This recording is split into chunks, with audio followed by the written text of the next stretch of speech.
Bonjour, mon nom est Mélanie Valsin, je suis vice-présidente chez Collège Frontières pour les programmes et l'évaluation de l'impact. Donc, ça me fait plaisir d'être ici aujourd'hui et je vous présente mon collègue David Paradis.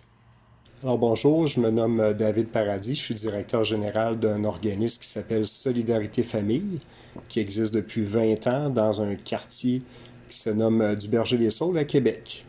Donc je suis très heureux d'être parmi vous aujourd'hui. Donc, David, j'aimerais en fait que vous nous parliez un petit peu de votre programme de distribution de livres qui se joint à la distribution de denrées alimentaires. Oui, ça fait déjà 5 ans qu'on tente justement de rejoindre les personnes en difficulté, les familles à faible revenu. On reconnaît l'importance de la lecture, on reconnaît l'importance de le faire à un jeune âge pour stimuler justement les jeunes à lire davantage, puis éventuellement avoir une meilleure éducation, puis avoir une meilleure vie plus tard. Donc l'éducation, c'est très important pour nous.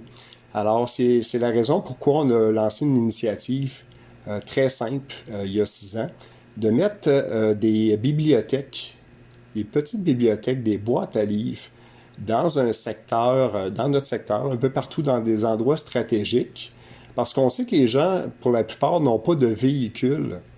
On sait aussi qu'il y a plusieurs familles monoparentales, des femmes avec plusieurs enfants. Donc, on voulait essayer de briser les barrières qui faisaient en sorte que les gens n'allaient pas dans les bibliothèques qui sont quand même assez éloignées. Donc, présentement, on a 15 boîtes là, qui fonctionnent à plein régime. Certain que l'effet de la COVID a eu un impact, a fait en sorte qu'on n'a pas pu utiliser le service, mais on a bien à cœur de le redémarrer. Un autre moyen qu'on a trouvé pour rejoindre les familles, c'est l'aide alimentaire. Donc, les gens viennent chercher des paniers d'aide alimentaire, les gens viennent à la cuisine. Donc, quoi de mieux que de glisser un magnifique livre dans les paniers des familles avec plusieurs enfants. Souvent des livres pour enfants qui sont très populaires, les livres pour ados qui sont assez rares, mais qui sont tout aussi. Vraiment deux expériences ou deux super succès. Donc, vos boîtes à livres, puis aussi la distribution à travers les paniers de denrées alimentaires. Là, vous me disiez que vous aviez dû mettre un peu un frein au service de distribution là, dans les mini-bibliothèques. Par contre, au niveau de la distribution des livres dans les paniers de denrées alimentaires, est-ce que vous avez quand même aussi rencontré certains défis reliés à la COVID ou pas? Notre équipe, là, on s'est assuré vraiment de respecter les règles, puis on a fait ça de façon de maître. Donc, on a pu poursuivre justement la distribution des paniers alimentaires. Puis je vous annonce rien en vous disant qu'on a une augmentation nette de 55% des demandes cette année, depuis le mois de mars. Donc, ça nous a quand même permis de rejoindre cet objectif-là. De par le fait que nous, on a une friperie depuis 15 ans, on reçoit énormément de dons, dont, entre autres, curieusement, beaucoup de livres. Alors, ça nous permet d'alimenter certaines de nos boîtes à livres et d'en glisser justement dans les paniers alimentaires. En effet. Puis justement, est-ce que les familles à qui vous distribuez des livres vous posent des questions parfois sur la lecture, sur les livres, sur les genres littéraires, en fait, tout ce en fait, au sujet de la lecture en général, est-ce que vous leur donnez des conseils, des informations? Là, c'est des livres pour les jeunes enfants, entre autres.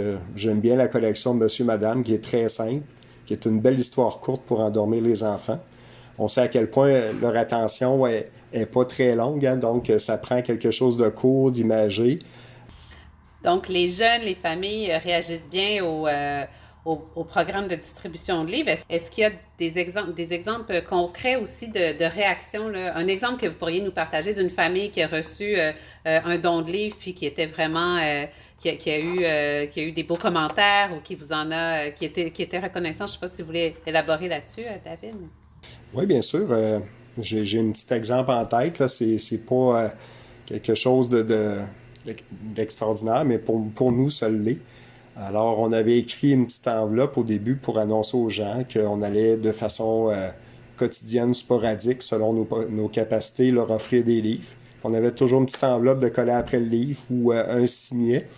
Et à un moment donné, il y a quelqu'un qui est revenu porter son panier vide avec une autre enveloppe dedans une belle enveloppe de remerciements qui nous dit à quel point il appréciait le service, puis que c'était vraiment une belle initiative. Alors pour nous autres, c'est notre paye de la semaine. On fait pas ça pour avoir des remerciements et autres, mais ça nous donne la motivation pour continuer puis se lever le matin pour aller travailler là. Donc c'est pour ça qu'on fait ça.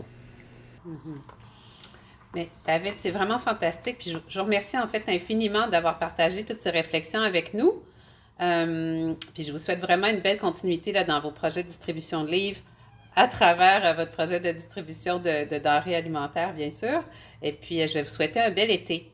Merci, c'était un plaisir. Merci beaucoup de m'avoir donné cette opportunité-là, de m'avoir invité. J'apprécie.